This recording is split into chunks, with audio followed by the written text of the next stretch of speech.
the same.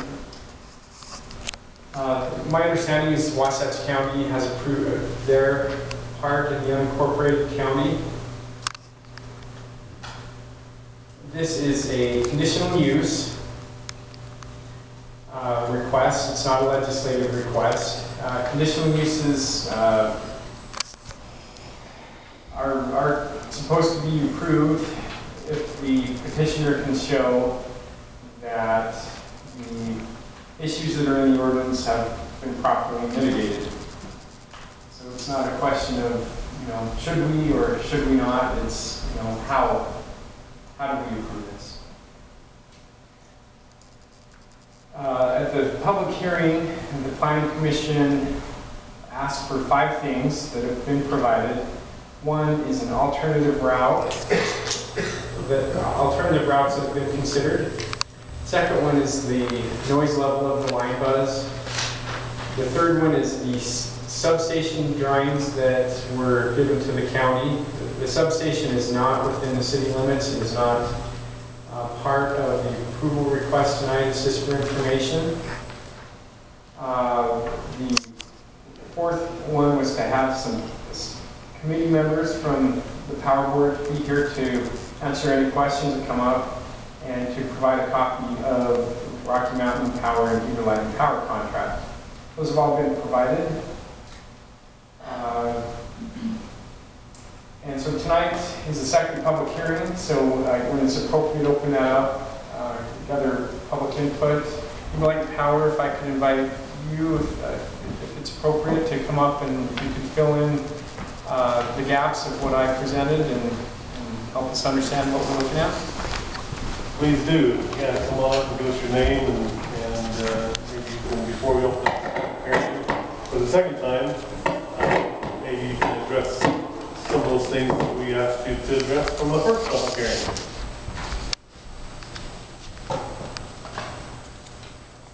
Okay, I had legal right to commission a memo. We have all had a chance to read it. And other than that memo, we do have some other things that we will address.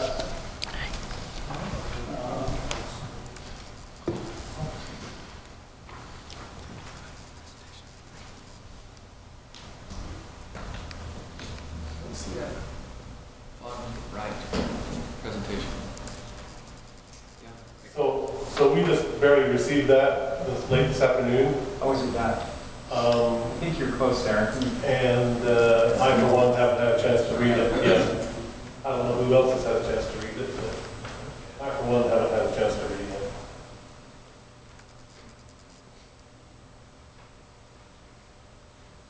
I see that it was dated just a day or two. Yeah.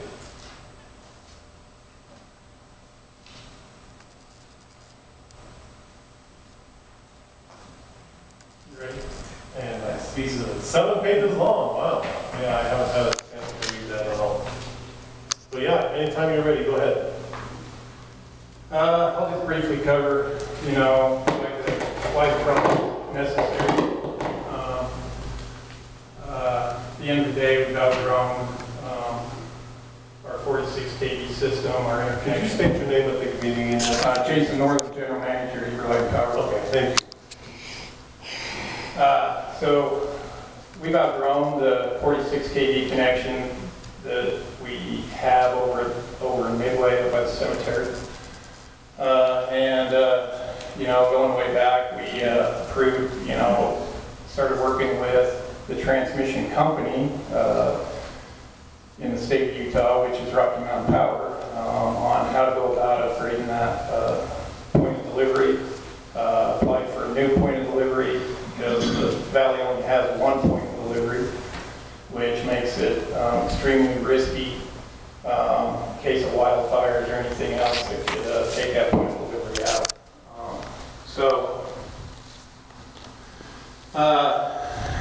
What we're proposing is to rebuild our south 46 kV line, which is in need of a rebuild anyway. that line's been outgrown and cannot pack the system any longer. And so we started working with Rocky Mountain Power. I'm sure you guys went over this last time, but we reached a conclusion that, you know, they had in their future plan to build a transmission line over to Midway, and we needed to rebuild that South 46 kV transmission line. And, you know, I think that it worked out good for us to work together. We hammered out a deal, and now we're just co-locating on one line. But we need them anyway for the point of delivery. So wherever we ended up having this point of delivery, they were going to have to build a power line into it as well, because they are the transmission company for the state of Utah. And so we worked together, and that's what we're proposing here, is to rebuild that South 46 kV line as a dual circuit line. It would be 46 kV on one side, which would be Heber Planning Power, and it would be 138 kV on the other side, which would be Rocky Mountain Power. Let Ben talk about why Rocky Mountain Power would need them. Benjamin Clegg with Rocky Mountain Power. Thank you. As Jason mentioned, we have some similar needs and some differing needs on this project. We're working together to try to minimize impacts. The two main issues that this line resolves for Rocky Mountain Power is, first, it allows us to provide for this additional load request from Heber Planning Power, one of our main customers in this area. Also, it provides reliability to the region, bringing two electrical feeds, two 138 kV electrical feeds, or the ability to loop the system and feed from either the north or the south.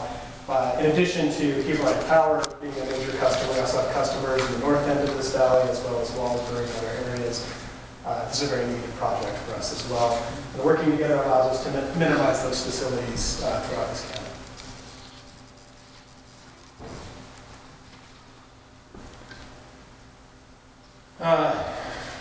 So to go over it quickly,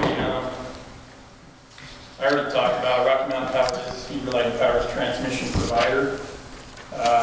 Rocky Mountain Power, Heber Planning Power both have franchise agreements within the county.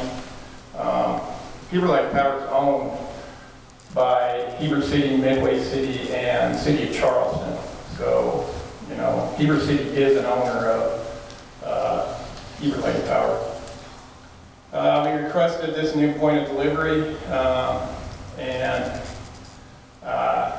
we've done all the studies, everything that is required of us to do this and to gain another point of delivery on the bulk electric system. You know, this all started clear back in, you know, I want to say 2010, 2011.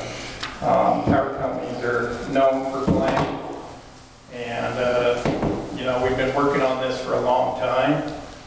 Last year we got a new board, and the facilities committee was put together from that board, and this whole project was re-looked at. Every study was updated. The engineering studies that we had done, the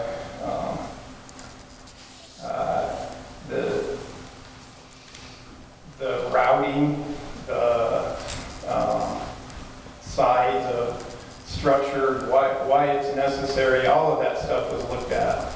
And our facilities committee did a good job. You know, the facilities committee was made up of a representative from Midway, a representative from the Heber City Council, and a representative from Wasatch County Council.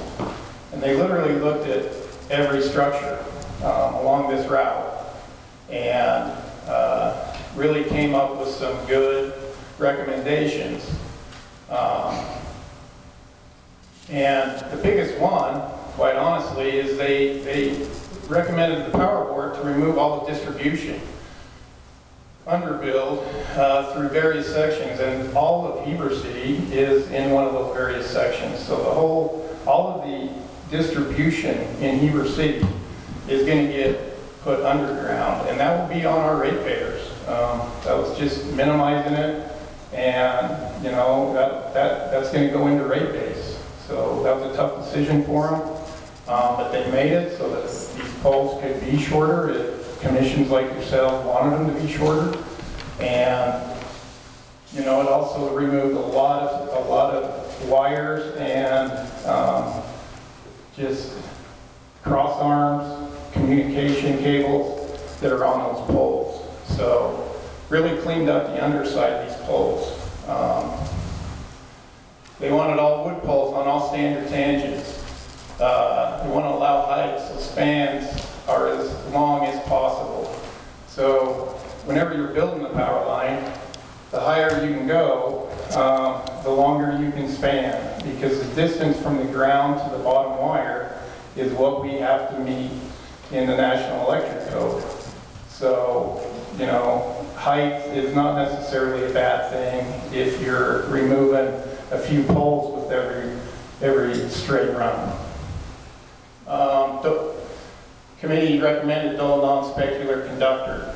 That just makes it so the conductor is, you know, less shiny and blends better to the site.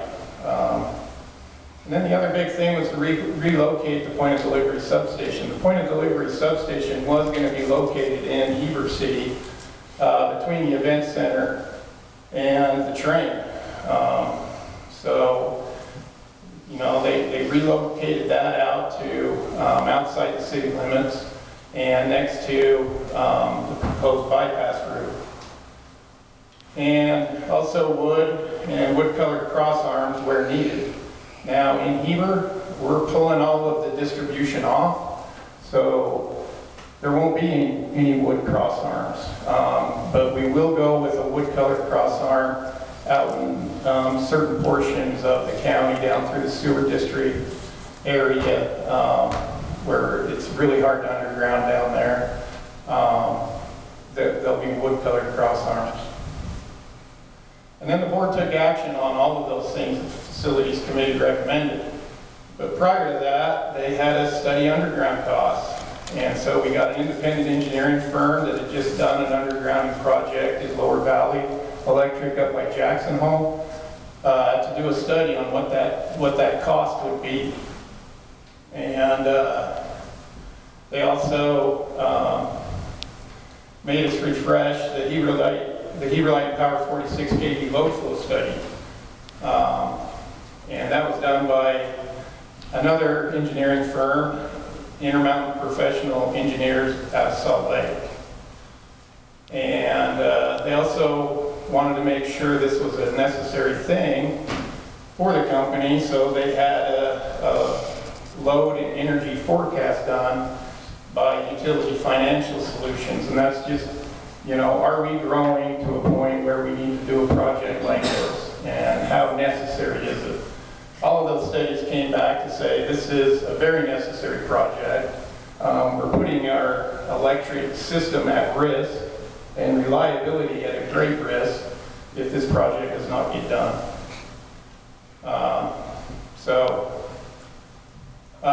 We built 2 miles of it down 40, and there's a small section in Heber City just to the north of town that's in the Heber City annexation route.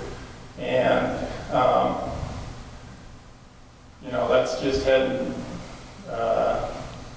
from Highway 40 to about, I'd say about just past the end of the dog park. And the county has approved this section over here. So the county has approved an overhead power line for this section over here. So if you were to underground this, and this is what the council really, you know, I talked with the city manager and the mayor about this. And, you know, you're talking about putting 2 great big dead-end structures on this side of the highway to drop it underground. Because both circuits have to go underground, so you're adding 2 dead-end structures there, and then you're adding 2 dead-end structures right here because we got to bring it out of the ground and then take it back overhead. So there's 1, 2, 3, 4, 5, 6 poles there, and you're still going to have 4. You're still going to have 4 dead-end structures, and they're big. So I think that kind of played into the council action that was taken. And then this is the other portion. So come in here, this is the county portion of the line. And then we hit into Heber City. And we come up here, and then we bring that line down into here to the substation location down here. To take this section of the dual circuit underground, you're going to put in 4 big dead-end structures again, because the county is going to be an overhead line up here. And there's just really not that many poles that you're going to take out of the picture here by going underground.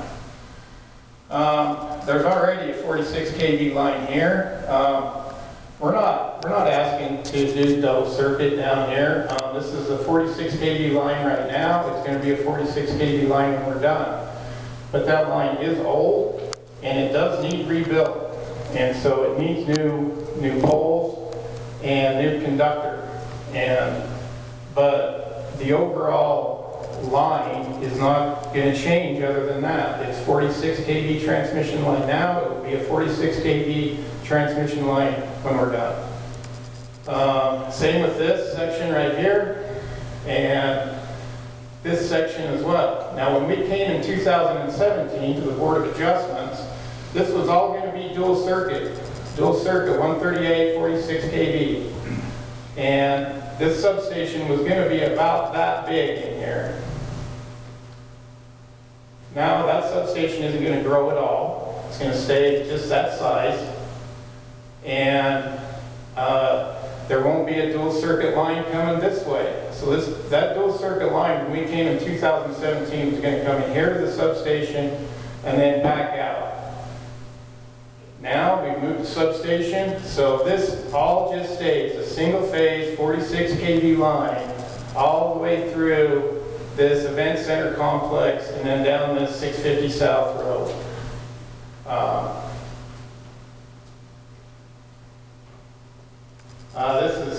This is a line rendition of existing conditions. And then that's what the line will look like in that Northfield section.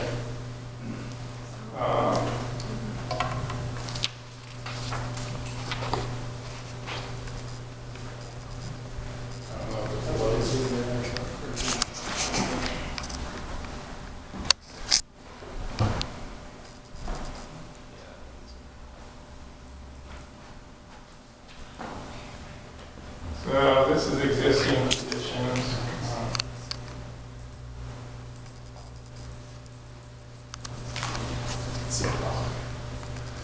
All right, so this is the existing conditions on the 113 cross. So this is Midway Lane right here.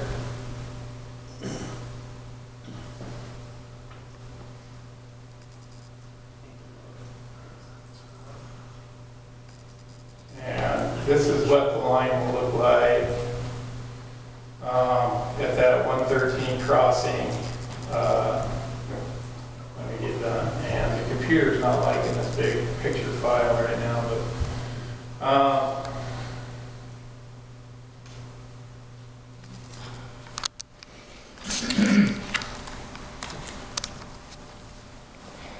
so that takes us to our timeline. Phase 1 has been completed. That was a mile-long section on Highway 40, College Sub to Coyote Lane. Phase 2 is a mile-long section and along Highway 40. That was approved by the County Planning Commission and completed in 2018, and that brought the line right into Heber City limits. That pole is about right at the intersection of where that 40 corridor turns into county. So what do we have left? We have the remaining transmission line substation work, and we're really pressing to get this thing going for fall of this year and completed by fall of 2020. We really need to begin ordering material. There's a long lead time on some of this equipment, and in order to meet this timeline, we feel it's important to keep pressing forward. You know, we keep growing. You know, housing subdivisions and various other things keep getting approved. I don't have any say in that. And we grew, our peak load grew again this year. And where we're at on load is our current interconnection point is good for 49 megawatts of load. We hit 44 megawatts of load, nearly 44 megawatts of load this year. So, you know, I need this project done. I need it. I need to get working on it, and we need to get moving. I'll let Ben go into some of this stuff. Thanks, Jason. So, and this is, I'll try to cover these pretty quickly. A lot of this is, some of this is review. In any case, just a reminder, originally we came before the Board of Adjustments for a variance application in the pending time the ordinance changed, and so we agreed to submit under this conditional use permit process. And so technically, I guess this is the third time this has been heard, but the second time by this body. And Mr. Kohler went through a lot of this. We stated here what the state statute is on conditional uses, and just a reminder here, the land use authority shall approve a conditional use if reasonable conditions are proposed or can be imposed to mitigate the reasonably anticipated impacts. And then later on it says that mitigation does not mean elimination of impacts. You know, this is contemplated as a approved use under a conditional use permit application. A couple other statutes at the state level, to mitigate reasonably anticipated detrimental effects, it needs to be in accordance with standards, and whatever is imposed needs to drive compliance with those standards. So essentially, a detrimental effect has to be measured against the standards. So there has to be a measuring stick, and you pull out and say, this is the standard that we're trying to meet. Going through Heber City Code, electric buildings and structures may be constructed in all residential zones, subject to your approval. And 2 hearings, as Mr. Kohler said. It goes through reasonably necessary to protect environmental quality, including noise mitigation, health and safety, and protect surrounding property home values, residential amenities.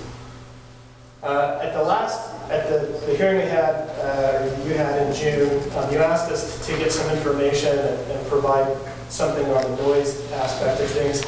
The infographic on the left-hand side of the screen that you see, that is not any standard that the city or county has. It is really just to get you an idea of the decibel levels on these kind of various things, and it's from Center for Disease Control and NIOSH.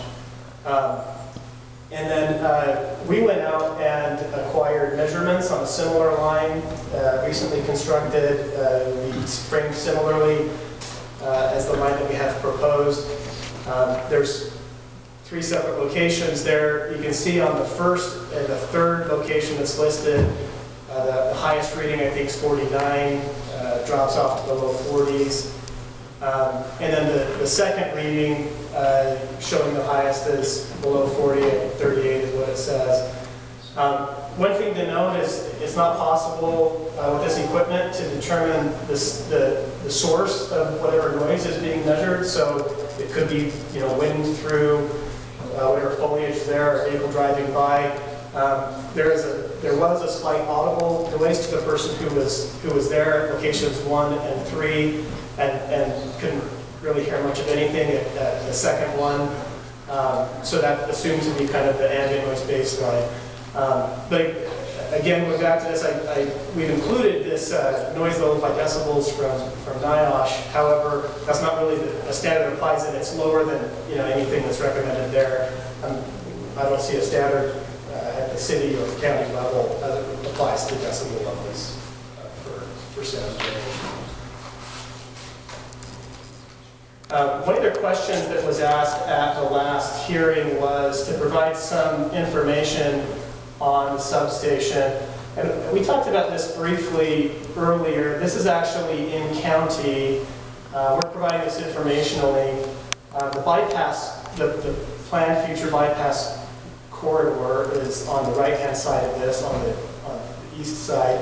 So kind of the farthest extent on the eastern side of this, there's a little bit of transmission line within this application coming down from 650 south, but the substation itself is there, and the county approved this with a berm. It's several feet tall, and landscaping around the substation to try to reduce or mitigate any impact with the substation. But that's conceptually what the site plan, a colored landscape plan would look like.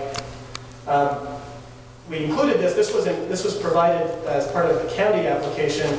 The views on the right, you can ignore. That was one of the options that we provided. What they selected was the berm option with the landscaping. So the left-hand side is kind of what you expect to see. And that's all part of the county permit. The other thing that was asked about was a copy of the agreement between Rocky Mountain Power and Heber Power. We provided that information informationally as well. And going through the code criteria for conditions, to protect environmental quality, we've performed all required studies at the state and federal level. We're not recommending additional local level studies that have to be done. We also follow APLIC, sort of best standards as far as protecting environmental quality for the Baltimore and Eagle Act. Noise mitigation, a lot of the route, as Jason walked through, is an existing 46 kV line. There is some sections with new transmission. We provided the information on the noise. The humidity can affect how much noise. If it's really dry, there might be less. If it's really wet, there might be more. But whatever amount it is, it's very small and doesn't propagate far. From a health and safety perspective, we're following existing lines. A lot of discussion seems to happen at these on EMF. We provided a report from the National Institute of Health and Environmental Science, which covers the impacts associated with that. And then all of our facilities, per state law, follow the National Electric Safety Code. So built to the latest code standards, just like you would for any building or anything else for IPC. Protect surrounding property values. We're following the existing route for much of this. We're following the bypass corridor, the planned bypass corridor for the other portions. We've also provided a study in our application about the impacts of property values on transmission lines. And then residential amenities. How we see it, I don't know that we impact negatively residential amenities with this. We, as Jason mentioned, a lot of what came before the Board of Adjustments originally, there are fewer facilities in the city at large also, so the distribution within the city is being placed underground, so I argue that there's less impact there. And then as far as a residential amenity, certainly capacity and reliable power is critical for this city as well as the surrounding community.